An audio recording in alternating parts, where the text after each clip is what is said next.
A laser beam. 5-4 New York.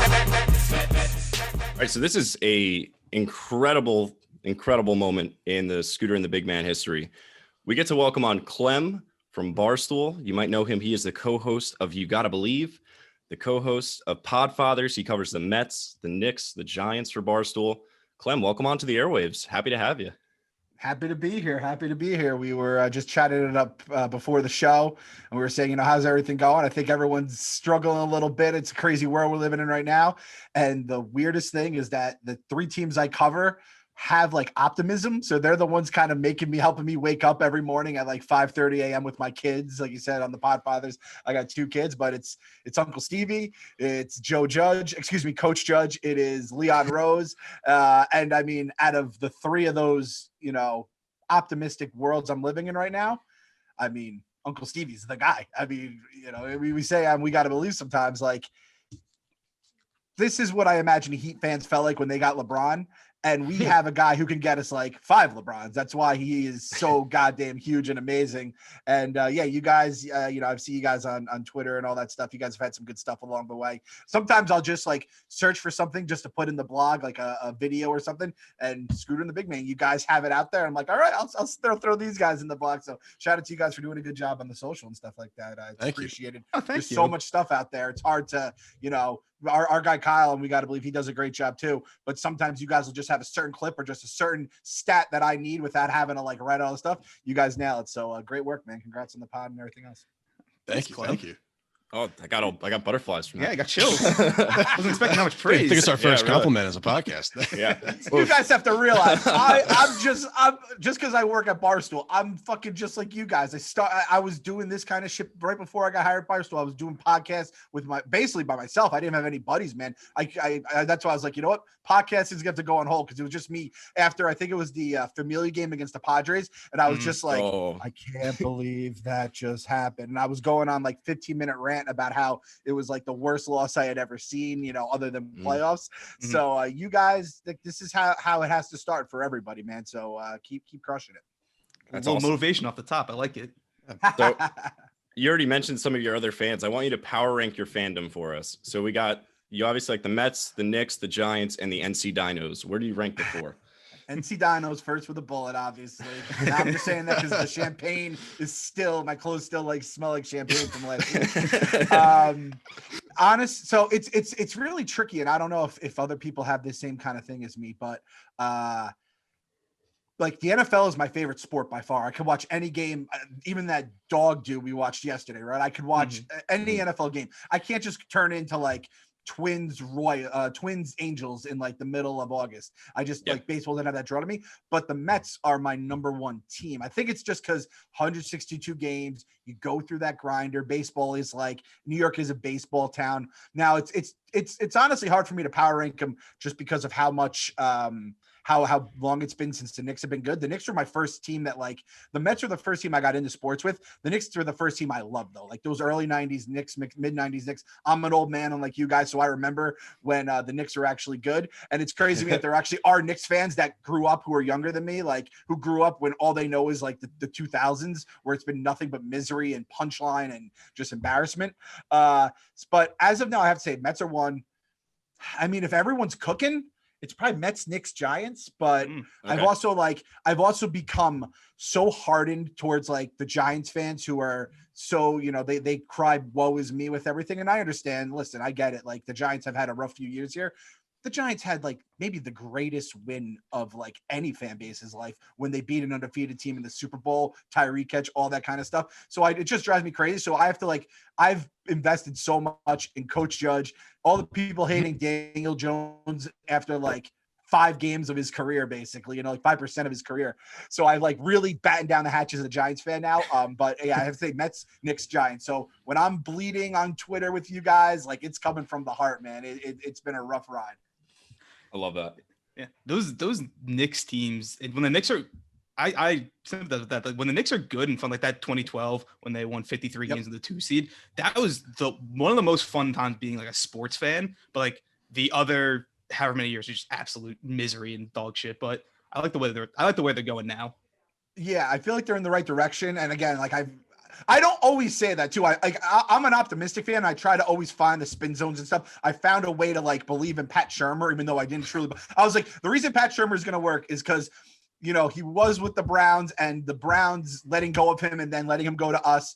Like that'll somehow like that's how spin zoning it. Like I actually believe in the Giants, but New York is a weird town that like it's a baseball and basketball town first. And there's not many of those in the world. I think Boston's probably one. I think if all the teams in Boston are doing great, like the Red Sox and the Celtics kind of like, I think rule a little bit. And they've had a dynasty there with the Pats, right? But I think when everything's cooking, and then hockey has this weird little hold too. And I'm not a hockey guy, but I honestly think like that's the thing that kind of makes New York unique is that New York unique. I nailed that perfectly on the first time. Holy cow. I can't believe I did that. I think that's the first time I've ever used that. Shout out Ron Burgundy. Yeah, exactly. But yeah, I it's like Knicks and baseball in general, Mets or Yankees. It really is unique how much people get into it here. So I hope we can all just experience. And it's the one time the city pretty much all comes together, other than like the 7 Nets fans out there. Everyone kind of just unites and goes for it together. So it's very cool. And hopefully, like Linsanity was just unbelievable. That 2012 season was awesome. And like that's not even like the Linsanity thing was special, but 2012 was like just a really fun, good year. That shouldn't be that hard to find, like once every 5 years with a guy with an owner who will spend whatever, even though I hate his guts with all my heart. That's true. At least we have one shit New York owner out of here. Progress. We're working. Hashtag progress. Yeah, baby exactly. steps. Yeah, really. So Clem, you grew up a fan of the Mets, and now you get to cover them as like part of your career. I feel like growing up, obviously the initial goal is everyone wants to play for the team. And then we all have that moment where like, okay, we're obviously not fucking good enough to do that. So the next best thing is to work or cover the team. And now you get to do that. Like, that's like, I feel like that's just every kid's dream and you get to live it. Is it like does it like you have to pinch yourself? It's honestly, it still hasn't set in, as crazy as it sounds. I've been writing for Barstool part-time for 6 years, full-time for 5, but I started a year before that. And it still just doesn't feel, it feels like this is just kind of like a side thing I'm doing along the way. And the fact that it's become a thing, writing them, podcasting them, and like, I just love how it all kind of broke where like we did get to start our podcast and just let people know like, yo, we're there. We're here in the dark times because I honestly think it's going to be the good times coming up. And I just love how it's kind of broken that, we could have this like career lined up for like a successful run. But yeah, I mean, it just doesn't seem real after all these years. Like I said, the Mets, I used to just, like no one in my family was like a diehard, my immediate family, like my mom, dad, brother, sister, no one was a real big sportsman. My dad's a big musician. He loves like playing the drums and stuff like that. But I just like was one of those kids. I would just like, I remember I got this white baseball stats book when I was like, I don't know, 8-10 years old. And I used to just stare at it, go through it. Didn't even know what the hell I was looking at half the time, but it just was something that just like resonated with me. And the Mets were my diehard team. Always talking about those late 80s team because again, I don't remember 86, which is absolutely crushing. My first memory as a baseball fan is I remember going to sleep. It was Mets Dodgers, and I knew it was a big game. You could kind of like sense the buzz and hearing stuff in school. And I remember I woke up with a tear the next morning in my eye. I'm like, oh, the Mets must have lost last night. Mike Scioscia game, boom, welcome to Mets fandom, nothing but heartbreak ahead. And I was one of those kids that was always just, crazy plugged in sports, just loved it. Like you said, I was a decent like little league player when I was maybe, in like the pony league or little league. But like once like I got out of kind of baseball by like middle school. I didn't want to like to play, but I followed, all 3 of those sports. I want to show you how crazy I am. I used to run a fantasy basketball league by hand using the newspaper. I would fill it out on Microsoft Word or Excel or whatever it was. And I would give everyone like their packets on Monday morning on the bus. It's like, all right, you won, you're doing trades, you're managing the rosters all by hand. Cause again, this is like back in the day, the internet was just kind of getting cooking and all that stuff. So it was just one of the things I loved. My senior, your senior, what was it, superlative, I guess, or it was like imagine Clem without knowing last night's box score, because that was just my thing. Like I wouldn't say I was like super nerdy with it, but it was just my passion. So the fact that like I got to go from there to getting this job is just one of those. And it was one of those things. I didn't know what I wanted to do with college. I went to Seton Hall for sports management to kind of like, that was a sports centric career. I always wanted to do that. It was like, I want to be in sports. I don't know if I would cover it. Like I honestly never thought I'd get into content. I thought I'd be like somewhere in like sales, front office, whatever it kind of may be. I'm not saying I'm like a scout or anything like that, but just some sort of way where I was in there. And then, I hated Seton Hall after freshman year, transferred to Siena, got a business degree, just to have something, to fall back on or whatever. And my first job out of college was selling New York Liberty tickets at Madison Square Garden. Oh, wow. I was at a Mets game once with my wife, and she's like, who I feel bad for? She's like, what about like the hot chocolate guy right now? It's, July, and he's trying to sell hot chocolate. I must stink to sell something that no one wants. And I'm like, you're dating a guy who's trying to sell Liberty tickets for a living. And, we'd hit the Girl Scouts up, they'd buy a ton, and you'd get, some certain, but I'm like, it was a grind, man. And I remember like, I was living in my hometown at the time, and I was commuting down there. It was like, 2-hour commute door to door with all the transfers and stuff once you got to the city. And I remember they said I had sold the most tickets in a 2-week period. Like it was a record I had set. And I was basically still operating in the red when you add in, train tickets, food, all that kind of stuff. And it was just like, this isn't worth it. And I happened to get a job at Sporting News as a customer service rep. It's just about getting in the industry, right? Sports industry. Got a job at Sporting News, customer service, getting yelled at when people's fantasy players weren't working or something was wrong with the site. Ended up getting a job at ESPN, doing quality assurance, testing out stuff on phones, apps, websites, fantasy stuff, all that kind of stuff. And honestly, that entire time, I never even thought that I would ever end up writing, covering. There at Sporting News, we had a blog section of it. It was one of the first blogs I've ever seen. And I just made one. I'd updated every like 3 weeks or so with whatever had happened in the news. That was 06, 07. So it was probably a lot of Mets stuff. And I never was like, I thought it was fun. I was like, oh, this is cool. I never in a million years thought anyone want to read me. I still can't believe people want to read me.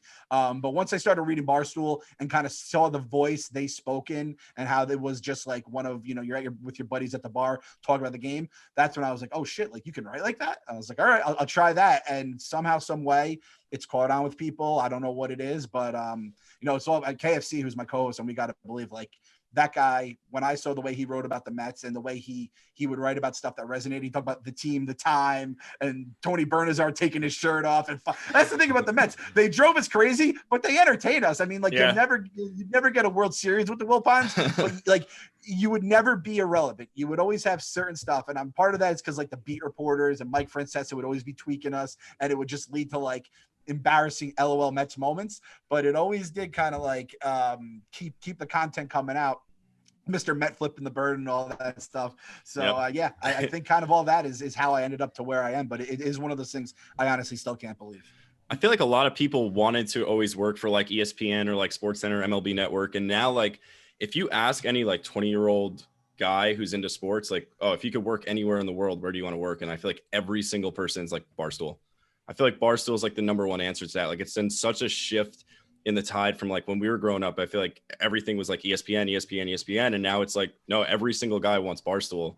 And it's just like the changing of the tide. I mean, we've all seen it going for so long with like how you guys are like, oh, we're going to the moon. But like, no, you guys are actually going to the fucking moon. That's awesome. I'm on the rocket ship and I'm still like, wait, are we really doing this? Like, it's like, no, there's like you can hear the jet engines going. And yeah, like ESPN was always like the goal for everyone. I mean, growing up, SportsCenter was the not only like the best show, but it was a cool show. It was funny. It was fun. It was fresh.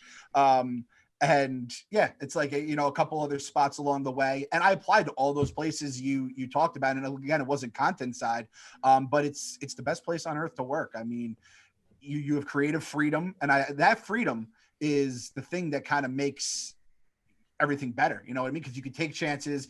I always tell people this whenever they're like, they want to get into writing, they want to get into podcasting, videos. I'm like, just be yourself. It's hard to say, but I was like, I know when I first started my blogs and my Twitter, I would just be your typical take. Everyone had the hot take, and it was just like the lame shit though. It wasn't anything good. It was just like, oh man, I can't believe that double play there. And it's like, no, like say what's on your mind when you're saying your friend in the room, the thing that gets the laughs, those kind of things. And it's just because I say this all the time. You know why Barstool works? Because you don't have to worry about being too crazy for the most part, because the guy who's in charge is crazier than everybody, man. He doesn't care. And, you set the bar high.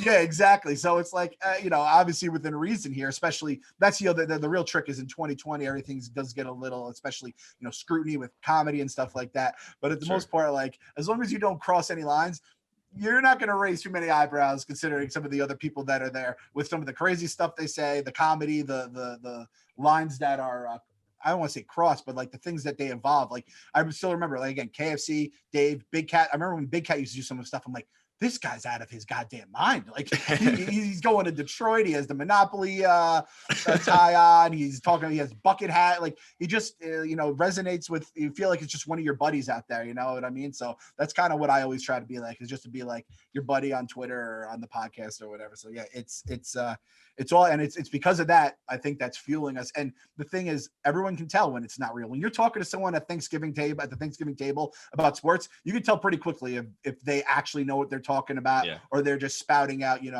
stats they heard on the news. Not even like Sports Center, the news they're talking about. It was just straight, white bread, Wonder Bread kind of stuff there. So, yeah. That Renaissance Fair clip on YouTube, I still fucking lose it on. Every time like Big Cat goes and like assassinates somebody, like I fucking bust out. Like, I don't care how many times I see that video. It's fucking hysterical. So true. So true. Just so original and wacky and weird, but it just like, it makes you laugh every single time. I remember being like watching a lot of those videos, like when they came out, because I've been like a Barstool fan for probably like 6-7 years now. My brother turned me on to like 2013, 2014 ish. And like you said, just to see the evolution from you guys, just being the Milton office, for everyone being scattered around, to everyone kind of congregating in New York, and then the amount of new offices, the Penn deal, the churning group, everything. Just seeing that is so wild to me. That like this little company that was kind of just like the bad boys of sports media, just in the corner, just growing into this media empire was it's just insane to look at. It's weird from the inside. And again, this is, it's also me as someone who I think we're pretty much everyone at the company. I imagine like we all were probably in it.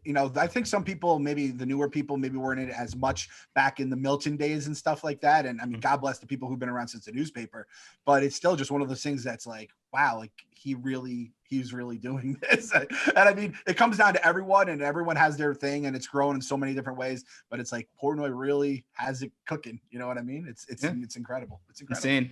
But let's go back to more Mets centric question. So they said getting to this job is kind of a dream. So who was the first like player on your favorite? It doesn't necessarily have to be the Mets. Who's the first player you interviewed? And like, what was that like? Because I know that on the You Gotta Believe podcast is like Jeff McNeil, Harry Rose. Like, who's the first? Let's see. Honestly, it's probably like McNeil. Like that. It was just like out of the blue. I don't think. Let's see. I'm trying to think of people we did at the old office, but I mean, whoever it is, it's whoever we interviewed on We Gotta Believe. Like, I never really got into the interview side of things. It was one of those things like I never really reached out for anything too. And Barstool, like we went from kind of like, all right, you get like a guest here or there, like and this is the big guys on the at the stool. It was like, KFC Radio had like Jay Cutler on. It was such a big moment for us, and he said he'd only come on if Dave wasn't on because he didn't support KFC Radio and all that kind of stuff. And it would just be stuff like that here and there for them. But for me, it was always like just writing and hammering out that. And the fact that I think McNeil reached out to us and was like, he wants to come on the pod. It was like, wait, what? Like, and it was like there was a change. Obviously, that was the big part about, like Dave said, bringing everyone to New York together, taking it to the moon, turning up 100,000 billion or whatever. It was like, once we did that, like you go to the office and you just see like, oh, Ice Cube's here. And then Ice Cube would go down the elevator and then Johnny Bananas from MTV would come up. And you're just like, what's going on right now? Like, this is surreal in the moment. And now, A-Rod has, a podcast with us, and you have like all these like legitimate figures all around. And, I'm older too. So there's probably some like viral sensations who are walking around. I think it's like an intern, and it's probably someone on TikTok who has 100 billion followers. So it is one of those things that like, the interview, and the thing is with We Gotta Believe, it's tough because like we all have our own things. I'm doing a lot of stuff with the blog. Kevin has like 1 million shows, but like we have to, I do want to get back to, and with Corona, I do want to get back to the interview side of things more, because I do think we get some good questions. And I think the Mets have such a fun, likable young team. We could have some of the guys in. Like I loved having McNeil on, but it would be one of those things I'd love to do more of. But yeah, I don't know if I've ever. A lot of the people I interviewed actually. So a lot of the people I interviewed before. Like before We Gotta Believe started, it was a lot of like MTV The Challenge people, like the host TJ Lavin, CT, Johnny Bananas, like reality show guys who are awesome. And even that was like, I can't believe I'm doing this. And that was in the infancy of my Barstool career. Just really cool guys who lent their time and whatever before we really started blowing up. And it's just one of those things. It's tough, but I mean, as long as you're prepared and that's the thing about Barstool too. Everyone's so passionate about whatever their beat is that I think it does come through on the content side of things, whether it's Robbie Fox with his MMA stuff, Big Cat with, fucking A-list celebrities at this point. It's just crazy. Yeah, really. And, football guys and stuff like that. And I think that everyone's just so genuine and real. I think that's the thing. And I think the minute that doesn't happen, Stoolies and the listeners could sniff it out in a minute. So that's why you kind of got to be true to yourself, Yeah, I feel like that would get called out right away. It's like, Yep. I think the big thing with Barstool is just how genuine it is. It's like we could tell like when you guys are like excited to get like the people on that you're like really passionate about, and like when you get the chance to talk to them like that, we feel it. Like we feel the energy like with these interviews, and it's like we all sign up for it. Like I was following on Part of My Take, like they had that Dave and Buster saga, and like when they had. Was it Dave or Buster? They had like one of the big guys, Buster. And I just like listened to it. I was like fucking like at the edge of my seat. I'm listening to the guy who fucking owns Dave and Buster's, and I'm like, what the fuck is this? But like I was so into it. Yeah, it's one of those things. I just listened to that one too. I had that sitting in the queue, like again, with all these kids and not commuting. I have like my podcast time is dwindled down now. And it is one of those things that like, I was like, oh man, they got Buster on this episode. I was like, I can't, I had to like get like carve out a half hour so I can listen to it nonstop. The Dog Walk's another one. Eddie from Chicago does it. And he'll just interview random people sometimes, like a, manager of Burger King or a TV repair guy. And he just has like, the great questions that like we've all asked ourselves. I wonder what it's like for this with this career or that career. And he just asks it, and stuff like with pilots and stuff with airlines. So yeah, I think people are passionate about it. They care and they're funny. So I think all that kind of makes it combined. And yeah, like you could care, like you live and die with every question they have for the Dave and Buster's guy. It's so true. That's a great point. So, all right, I want to talk. The main topic is obviously Steve Cohen, Uncle Stevie. Uncle Stevie. So we got to talk about Uncle Stevie.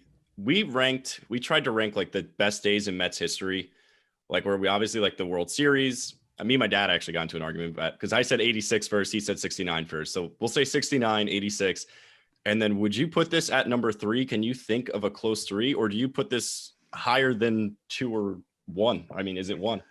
I mean, yeah. So for me, it's 1, right? Because I don't remember 86 and 69. I wasn't alive for, obviously. I'm not that old, but I do understand like where your dad's. I would imagine 69 is like it's not even real life, for the people who experience it. It must have just been so crazy to see this lovable loser team. I mean, it's one of the greatest miracle Mets. I mean, it's one of the great sports success stories ever. Then 86, especially when you have Buckner and all that stuff. But I mean, as of now, and again, like we don't know what's going to happen during the Steve Cohen era, but as of now, it's 3 because it's for the same reason I always say never buy, National League East champions sweatshirt, or, you won, National League East champions sweatshirt or hat or whatever. Because I have everyone. I have everyone. I have them too. Anything that says postseason, I have it all. I'm like, nope, I don't know when this is happening again. That's true. That's a fair point. The Wilpons have poisoned our brains to like think like that too. Can you imagine if a Dodgers fan had that? They'd have like nothing but like that'd be their entire wardrobe would just be all these things because they always make the postseason. But it is one of those things. Like at the end of the day, I think I bought a '99 Knicks NBA Finals hat, and I actually lost. I left it on a plane, and it gutted me. And I was like, you know what? At the same point, like. You look at that hat, the first thing I think of is how they lost to the Spurs. I don't think about how they beat the Pacers, LJ's 4-point play and all that stuff. And same with like 2015 World Series 2015 was the most unbelievable season I've ever had in my life. It was when I had just started at Barstool too. So I got to kind of ride it from like a covering standpoint, got to ride it with a lot of, new friends. I was in the end, like, and they led like 90%, 70% of the World Series, whatever it was. When like they had a lead, it was usually the Mets, and they end up losing in 5 games, which is almost impossible. But yeah, it's like at the end of the day, you didn't win anything. And with Steve Cohen, if you win just one, I mean, I guess when you win the World Series, that'll then be the moment you could say maybe it's bigger than him buying it. But if you go on a dynasty, it started because of that day. So I think that's the biggest day in Mets history. And the way he's done nothing to make me think he's going to do anything but good stuff here. So yeah, if for my lifetime, you could put all these game moments or whatever individual moments for the team, but like, if it didn't result in a World Series, like that is the goal every single year, no matter what Andy Martino says, that should be the goal. I'm so happy you brought that up. I'm so happy you did that segue. I was like, as soon as you said that should be the goal, I was like, fucking Andy Martino disagree. It's not a good process, Clem. Not a good process. Even though Steve Cohen said like the exact process, he wants to do it, building it the right way, not trying to go for it all in 1 year and stuff like that. Again, that's the other side of this positive like run I've gone on. I'm done with all the Skella reporters, the Martinos, the Pat Leonards for the Giants, Mark Berman's for the Post. Like, I'm not going to get like those guys bother me anymore. They have to work. They have to get their clicks and, beef up amplify their messages by getting quote retweets and getting dragged on Twitter. I'm done with it now. I'm not going to let that kind of stuff affect me. And I'm sure I'll change when like, if the Knicks fall apart or the Giants fall apart, I'll probably go down to some black, dark hole and like want to do that. But you know what? Positive vibes only right now, man. We're living in a good place right now. We reached out to Martino like a couple weeks ago trying to get him on because we were talking a lot of shit about him. And I was like, you know what? Like, we're kind of new to this podcast thing. I was like, I feel like if we're talking shit about somebody a lot on air, we should give them the opportunity to come on. I was like, we'll see how this goes.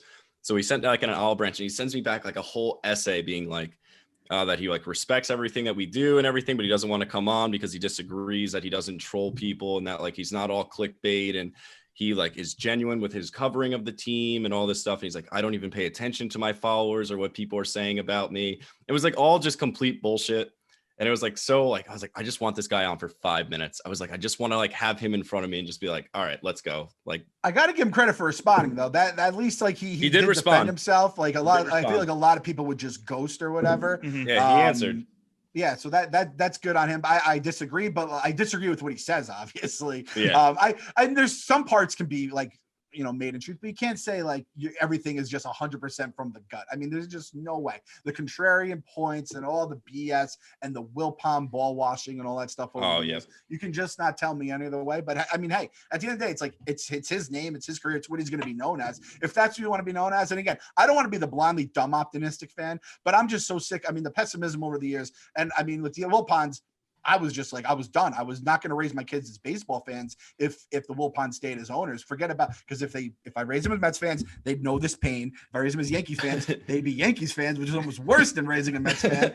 And then like, I guess I would have been fine if they were like a Red Sox fan or someone, but like in New York, they'd probably just be Yankees fans or Mets fans. And I didn't see either of those as like positive ways, but like, just like, what's the point of being a fan if you're just be miserable all the time, right? Like, I'm all for like at the end of the year, let's go for the tank, let's get the draft pick all and stuff. But at some point, you have to just root for your teams, I think, and it might be the old man in me saying that, but the Knicks every single year, it's like we're in tank mode by like January, and the Giants, it's like October. It's like, well, hopefully we go 1-15 and get whoever the big quarterback is. At some point, you just gotta have some fun, get excited, and I mean, shit. Now it's like Twitter is like 100% optimism. It's so beautiful to see. He's asking people who they like out of all the guys who got non-tendered. It's like a dream. We're living a dream right now.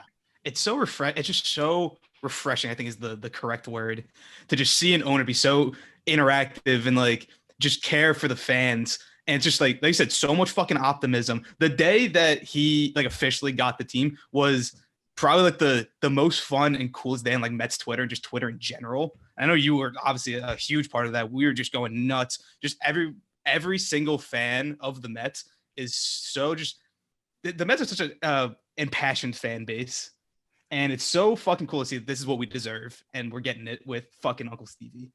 That's what I like tried to like hammer home when like the deal became official. Like, we deserve this. Like, everyone who's gone through all this nonsense and has gotten laughed at online and with their Yankee fan friends and all this kind of stuff. And it just drove us crazy. And it's actually funny because the reason I think We Gotta Believe actually ended up like being made was Jared Carabas, who's our baseball writer at Barstool. He went to a Mets game and he just loved like the vibe of the Mets fans and stuff like that. And he told KFC, he was like, dude, you have to just like, take the time and just devote something to the Mets, to a Mets podcast. Cause like we had talked about it, but it's like, are you really ready to just like, because there's days where it's like, I don't know how Howie and Gary, Keith, and Ron, they do it when it's, mid-August and we're just dead. And it's like, not even just dead, but it's like you have just people who have no business being in the major leagues, taking up batting spots, pitching, starting the games. And it's just Wilpon mismanagement.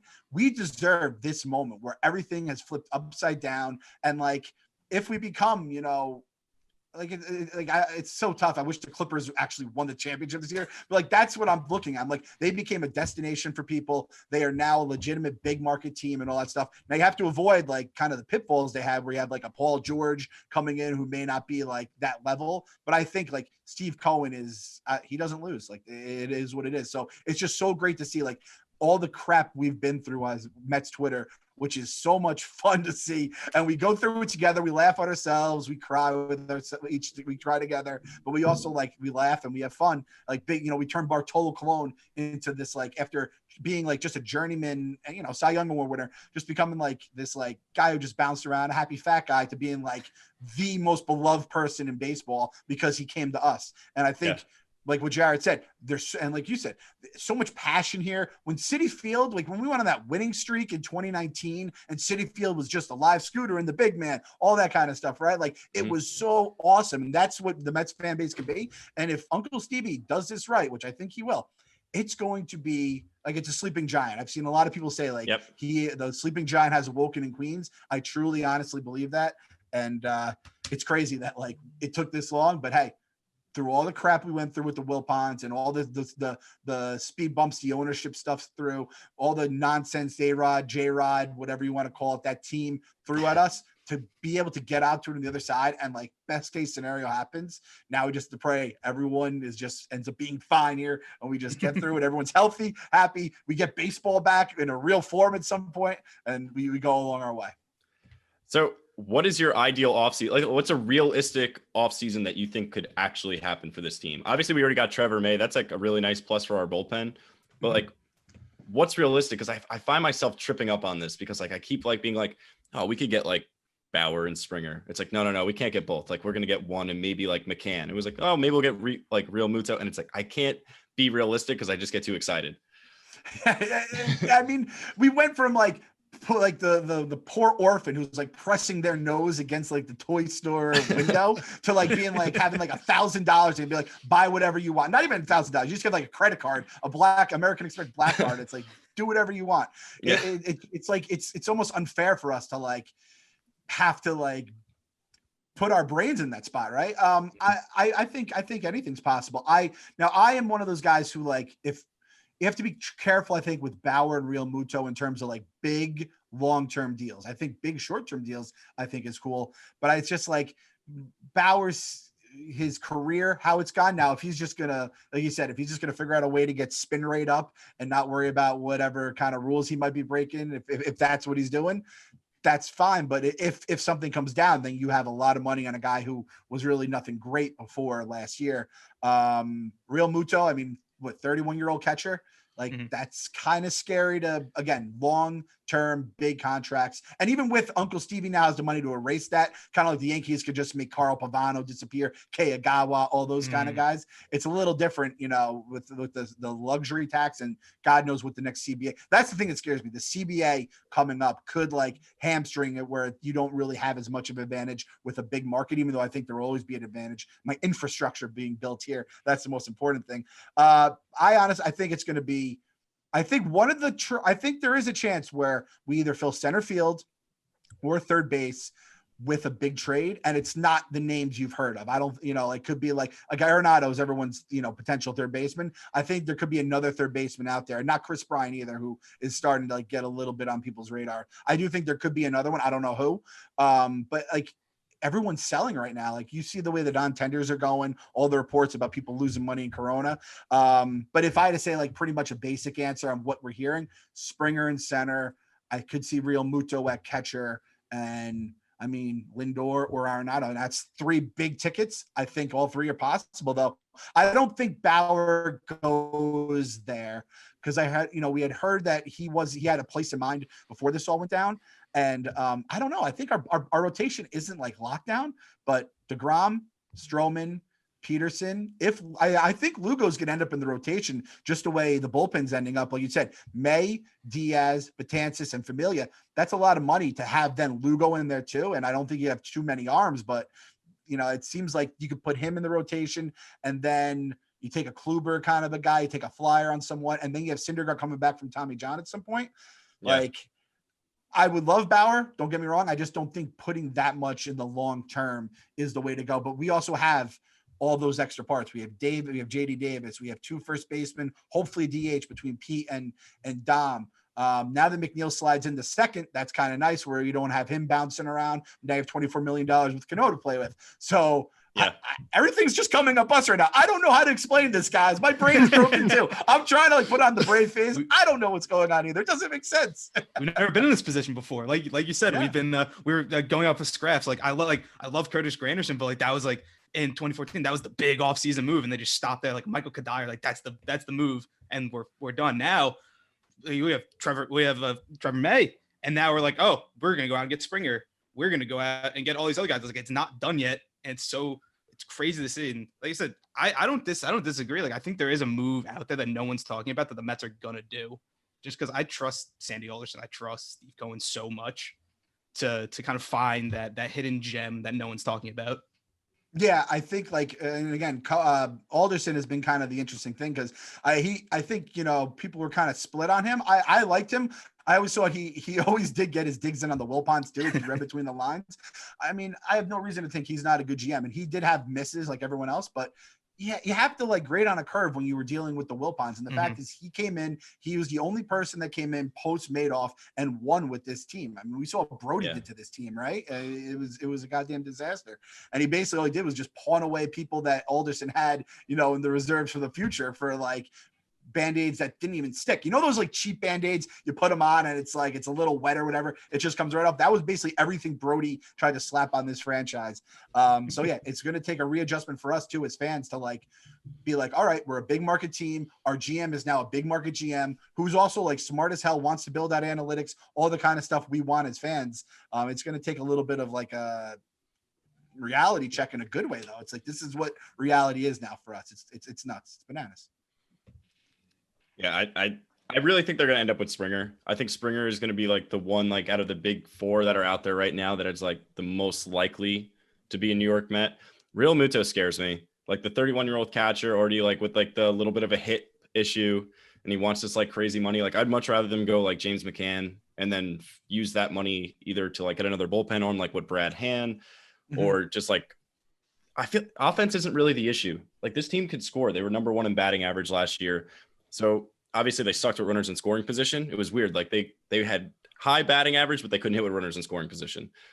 So did you see that stat KFC had brought up to me? It was there was one of those I don't know if it was the WVRC stat, whatever, some advanced analytics stat where it says how good your offense is, and it was the only teams better than this year's Dodgers in the history of baseball were the 27 Yankees, the 28 Yankees, 29 Yankees, the 17 Astros who knew it was coming with the trash cans, and this year's Mets. And this year's Mets just didn't make the playoffs. So we have World Series champions, 4 of the greatest World Series champions ever. The Dodgers who won the World Series this year, and then the New York Mets who missed the playoffs in a year where it's harder to make the playoffs or miss the playoffs and make it. It's honestly crazy. So yeah, I'm with you. I'm not too concerned. I'm actually more concerned. Let's fix the defense now while not having to give up too much in offense. And I don't think there's really not that much that has to be done. You just get our shortstops are still pretty good too. If we don't trade for a Lindor, but then you need a center fielder. We've been doing this whole rigmarole for years. I love the Garris. He never got the bat that we were hoping he would. Our catching situation has been, various states of disaster. Wilson Ramos kind of just everything we hoped he would be 2 years ago, he was, and then everything we were scared he became last year. So I think it just starts up the middle, man. Center field, catcher. We kind of have, shortstop and second if we want it. We could also upgrade there or at third with, and Arenado's scary too, though, right? It's like a lot of the money, the no trade clause with things go south, and he has like some injury issues, the Coors Field factor, all that kind of stuff. It's just crazy. We're just throwing these names around. We would have died for one of these guys last year. Yeah. We're going to get like 8 of them we're talking about right now. Our offseason would have been over with Stroman in May. That would have been it. It would have been Absolutely. We'd be sitting here on December 3rd being like, all right, that's it. Cool. I'll see you guys in April. And maybe they bring back Billy Hamilton. Yeah. Oh God. I turned on MLB Network the other day and I was like, oh, I can watch this now. Like, and I'm like listening about like the top 10 free, like they don't talk about the Michael Wakas and MLB Network till like the last, segment or something. I was like, oh, I get to like listen to Brian Kenny and, some analysts talk about guys that my team might sign. It's kind of nice. So it's like completely changed, just like even the off season, what it's like being a baseball fan. We actually get to be excited about stuff. It's crazy. So Clem, I say I'm a Nationals fan. Very loosely, I think since 2017 or 18. So I'm basically not a front runner. Barely a front runner, but very loosely a Nationals fan. So I kind of want you, my question is, I kind of want you to sell me on the Mets. Like if this was like Shark Tank and I'm not going to compare myself to Mark Cuban, but if you walk in, no, you should not. Please don't. I'm basically, but yeah, if you were to sell me on the Mets, like if my fandom is if I'm a free agent fan, how would you get me to be a Mets fan? I had this kind of rant a couple years ago. It was more against the Wilpons than anything, but baseball, everyone talks about how it's a game of curses and all this stuff. It's not. It's a game of who owns your team, right? You had the Red Sox. The Red Sox were the team that were the curse of the Bambino, all that stuff. I remember growing up back when, they'd have their guts ripped out, they'd make a World Series, lose in some awful fashion, disappear, and then come back. Nothing would ever work. They could never beat the Yankees. They get into ownership. They go to the World Series in 2004, win it all. They then win 3 more World Series in the 2000s. They're, one of the model franchises of baseball now. The Cubs were the next team. You always heard the curse of the Billy Goat. We beat them in 2015, all that kind of stuff.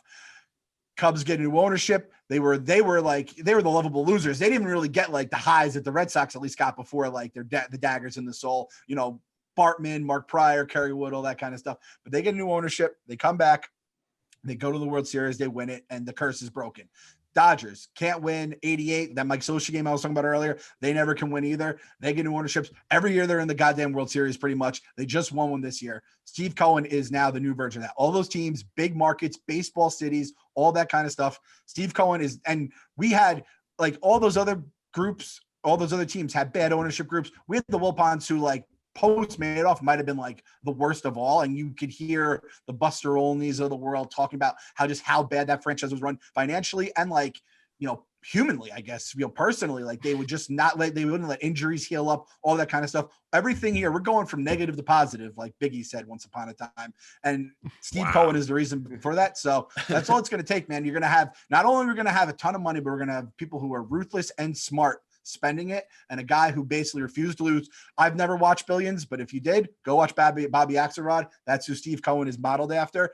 That guy doesn't lose. So that's going to be the guy who's in charge of your team. I'm telling this to Twins fans, White Sox fans, heck, Nationals fans, you guys want to jump on too. Anyone who wants, arms open, coming in, but you're coming in for good. You're part of the family. But as someone that knows what bad is like, and a little bit of good with the Giants too. Trust me, we're on the right path right now. That got me so excited. That was a good sell. I mean, I think the only thing keeping me as a Nationals fan is Kurt Suzuki, but that was a good sell. That was, I'm the number one Kurt Suzuki fan. I'll tell you, Uncle Steve could buy Kurt Suzuki if you'd like. He can acquire that contract, no problem at all. That's one of the nice things about it. I'm telling you, you had me sold. I'm a Mets fan now. I'll tell you, I had Kurt Suzuki in fantasy one year, and I was like, you know what? I just like having Kurt Suzuki on my team. It was just one of those things. I just love having him. Oh, God. He's one of those guys. I love it. Pat knows like 3 players on the Nationals, and like Kurt Suzuki is one of them. So like, and two of the 3 are catchers. So Yan Gomes and Kurt Suzuki, and that's it. That legitimately made me want to run through a brick wall. Clem, this was a blast. Honestly, this was like you said, we're all Barstool fans. This was like a dream. Honestly, I'll say it like that. So this was so much fun having you on. I also want to toss my hat in the ring for one thing. When ZD goes back in the dozen, I would like to put my hat in the ring. If there's a wrestling question, you hit me up because I'm a big super wrestling fan. All right, I'm gonna have to, because I mean Brandon Walker just dusts us with that every single time. It's a 2-point hole. He's got the podcast now too, and now he's a podcast. He's a savant, man. I didn't realize Crazy. when we found out we could get wrestling on as a question, because I think a lot of people like wrestling. That would be a fun way to add it. I didn't realize we were basically just hamstringing ourselves to like down every single time. But yeah, Brandon Walker. I didn't realize he was talking encyclopedia. So yeah, for sure. I'm gonna keep that in mind, because like I said, the questions are always like, and we can't use Robbie too, who's a big wrestling guy. So yeah, you're gonna be wrestling. I love that. All right, yeah, that's awesome. I love it. I'm here. I'll have my phone next to me every single night, just waiting for that. Oh my god, that hit up. I thought you meant like you're gonna cheat. Like no, you're gonna have your phone next to you. No. We have no Astra shenanigans going on over here. Hey. Don't cheat. Never. Integrity. Integrity. But Clem, thank you so much for coming on. It was a pleasure. Yeah, you guys have anything else you want to say? No, wait. I got one final thing, real quick. Okay. I got a lot of shit for this last week. You ever be mid recording a podcast and you really? This is a real fucking he's a professional. You really it's Barstool. Like professional is it's air quotes around it. And you really have to pee, but you can't leave. Have you ever peed in a bottle mid podcast or anything like that? Or do you know people that have? Can you get me out of this? This is the controversial take we're trying to get you to take. So yeah. I peed in a bottle for the first time on the way to a Mets game. Actually, it was like crazy traffic and all that stuff, and it's the first time. I would never recommend to do it. Hey. You got to go beforehand. Come on, guys. I have a weak bladder too. You got to go. I'm not going to throw you after. Come on. That wasn't the. Cut that out, Pat. Get rid of all that. Nope. That's staying in. We ended it with PJ saying bye. No, absolutely not. Awesome. Thank you so much, Clem. This was fantastic. Oh, no problem at all, dudes. It was a ton of fun. You guys, like I said, keep doing what you're doing, and do it here, do it on social, all that kind of stuff. It's fun, and I mean, it's just a blast, man. We're living in we're living in another universe. We're living in heaven right now. It feels like it's crazy. So guys, keep crushing it, and thanks for having me. Thanks, we'll come back after the World Series, and we're gonna that's right. Awesome. There you go. All the guys we were talking about, we signed them plus 3 more guys, and then we won the World Series, 162-0, whatever it takes. And Pat will be a Met fan. We'll get October. Clem comes back. If they buy Kurt Suzuki, yeah. If they buy Kurt Suzuki, I'm holding you to that, Pat. I'm holding you to that. A laser beam, 5-4 New York.